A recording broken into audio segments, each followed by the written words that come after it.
বারুইগ্রামে CSP bank কর্মীর উপর দলবদ্ধ আক্রমণ, থানায় মামলা। ঈদের প্রাক মুহূর্তে দক্ষিণ করিমগঞ্জ কেন্দ্রের বারুইগ্রামের আন্দারি বাজার স্থিত এক্সপ্রেস ডিজ কোরিয়ার সার্ভিস কেন্দ্র ও ফিনো ব্যাংক গ্রাহক সেবা কেন্দ্র কর্মীদের উপর দলবদ্ধ আক্রমণ চালায় বলে অভিযোগ। এই মর্মে আজ আন্দারি বাজার এক্সপ্রেস ভিজ কোরিয়ার সার্ভিস কেন্দ্রের স্বত্বাধিকারী জয়নুল হক সাংবাদিক বৈঠক ডেকে বলেন, স্থানীয় ইলাসপুরের বাসিন্দা আজির উদ্দিনের পুত্র বাবু আহমেদ অনলাইন থেকে একটি মোবাইলের সরঞ্জাম অর্ডার করেছিলেন।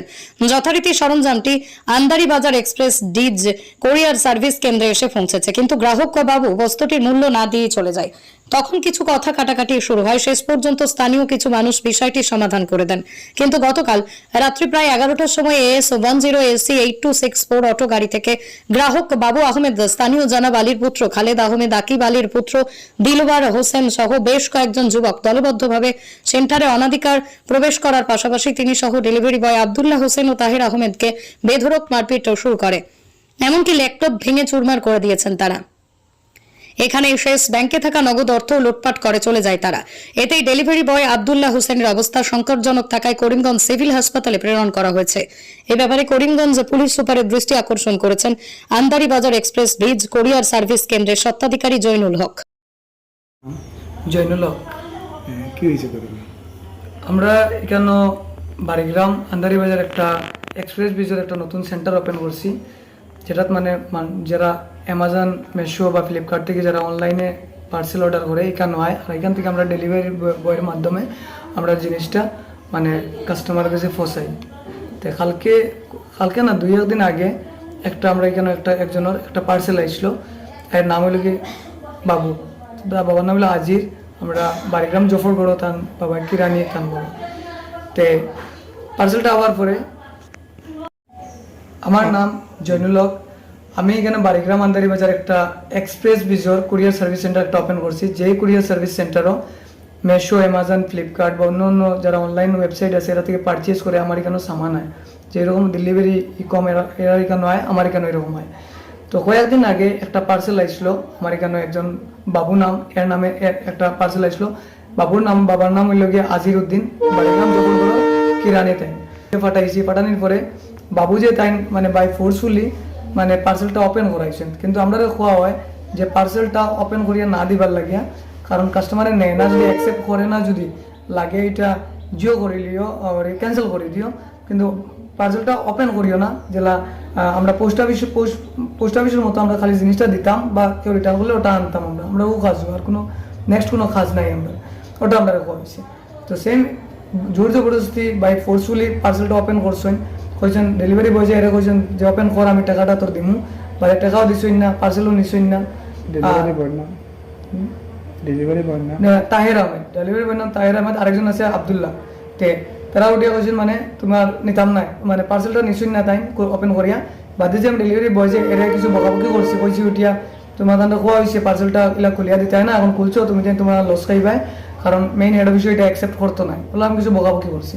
তারপরে আরো কয়েকদিন পরে তারা পার্সেলটা রাখি দিছে। আরো কয়েকদিন পরে ও যে বাবু একটা শার্ট একটা রিটার্ন আইছে, রিটার্ন হওয়ার পরে শার্টটা নিয়ে তাই আবার জিওর দিছে। ও ডেলিভারি বয়ের শার্টটা দিছে পিক আপ লাগে পারলে, কিন্তু ডেলিভারি বয় তারা উঠিয়া কইছে যে তুমি আমার আগর যে টাকা যেটা ওটা দেও, যদি আমি পিক আপ লাগাইমু আর না লাগাইতাম না। ওটা হওয়ার পরে ওটাত মাথ কাটাকাটি হয়েছে, ওইয়ার লেগে তর্কাতর্কি হয়েছে। তর্কাতর্কি হইয়া এরা একটা গ্রুপ বনিয়া, মানে একটা বেতলা একটা গ্রুপ বনিয়া রাতকে কালকে 6টার সময় মানে তর্কাতর্কি হয়েছে, 10:30-11টার সময় আইয়া এখানে ডাইরেক্ট একটা অটো লইয়া আইসেন। তো অটোটা মানে বোঝা গেছে যে এরা মানে দেখে লাগছে ওলা যে এরা প্রফেশনাল, মানে ইলা রাতকে গিয়া ডাকাতি করে বা চিন্তাই করে ও টাইপের মানুষ, মানে কালকে দেখে বোঝা গেছে। কারণ আমরা রাতকে ওই সিওডি যখন কালেকশন করি, তারপরে আমরা মানে কার আইডি থেকে মালটা বাইর করতে লাগে, 12টার আগে না বাইর করলে পরের দিন এই আইডিতে মালটা ঢুকানি যায় না, আমরা বহুত কাজ আছে, তাহলে কোনো সময় রাতকে লেট হয়ে যায়। কিন্তু তারা রাতকে আইয়া এখানে অ্যাটাক করিয়া সিওডির টেকা উকা পুরা লুটপাট করছে, প্লাস এখানে ল্যাপটপের পুরা ডিসপ্লে সব ফাটাই দিছে, নষ্ট করে দিছে। প্লাস আমরা এখানে সিএসপি চালাই, এয়ারটেল পেমেন্ট ব্যাংক আর ফিনো পেমেন্ট ব্যাংক, এটার ক্যাশও থাকে আমরা গেছে যে কাস্টমারের কোনো সময় এক্সট্রা আমরা তুরাতুরি চার্জ লই, মানে আমরা এটা দেই, মানে টাকাটা মানে সার্ভিসটা দেওয়া যায়। আর আমরা ব্যাংকে তুরাতুরি একটা মামলি কমিশন দেয়, কিন্তু মাতুল গিয়া যে ওরা সব টাকা মানে বেড়াচড়া করিয়া তারা পুরা একটা গ্রুপে মানে অ্যাটাক করিয়া মানে পুরা জিও করছে। এর মাঝে একজন ফার্স্ট মানে যে এর নাম হইল কি বাবু, বাবার নাম হইল আজিরউদ্দিন, বাদে আরেকজন আছে নাম খালেদ, আরেকজন আছে দিলওয়ার, আর আরেকজন আছে মানে সোনার হইয়া একজন সোনার ছেলে, ওলা বাক্কা কয়জন আছেন তারা কয়েকজন নাম। আর আমরা পরে থানা কম হইলেও 8-9 জন 10 জন হইব তারা, আর সব ইয়াং বয়সী ছেলেরা। আর এটা বেশিরভাগ খালা ড্রেস লাগাইয়া মানে তারা খালা ড্রেস লাগাইতে আসলো, মানে তারা বুঝা গেছে যে প্রফেশনাল পুরা তারা।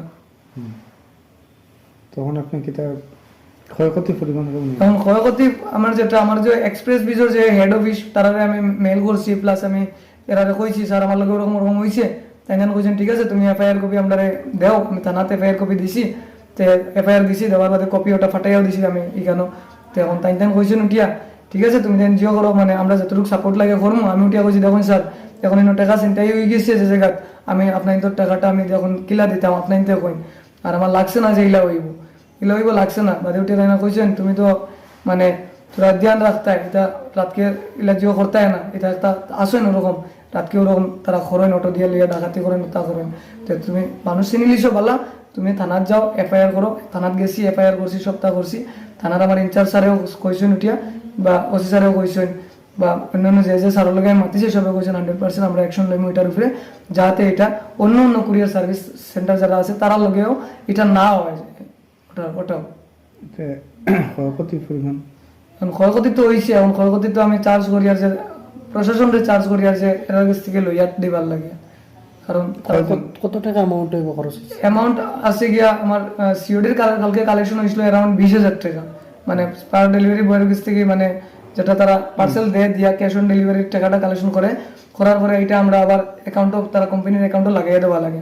কালকে কালেকশন হয়েছে 20,000-এর মতো, আর আমার ক্যাশ আসলো 80,000-এর মতো, যেটা আমি ধরিলেন 1000 কমন সবই লয় 1010 টাকা লইয়া যেটা দেয় আমি ওরকম একটা এক্সট্রা 1010 টাকা ফিস লইয়া আমি দিই। তো ওই টাকাটাও আমার ব্যাগেও আসলো। আর তারা সবাই ফালাইয়া মারধর করছে, মারধর করিয়া মানে এখানে মাথা উঠে আর একজন আমরা কতজন গাইলে হয়েছে? আমরা এখানে গাইলা হয়েছে গিয়া তিনজন গাইলা হয়েছে। তো 3 জনের মধ্যে আমিও একজন, আর আরেকজন বাড়িগ্রাম হসপিটাল করছে না এর রেফার করিয়া করিমগঞ্জ সিভিল হসপিটাল দেওয়া হয়েছে। তখন আপনি কি তো চাইলে? তখন আমি চাইলাম যে মানে আমার ন্যায়টা দিতে আরে, মানে প্রশাসনের সাইড থেকে ওটা আরে আমি রিকোয়েস্ট করিয়া ন্যায় পাইতাম, আর যাতে আর অন্য লোক এরকম হয় না।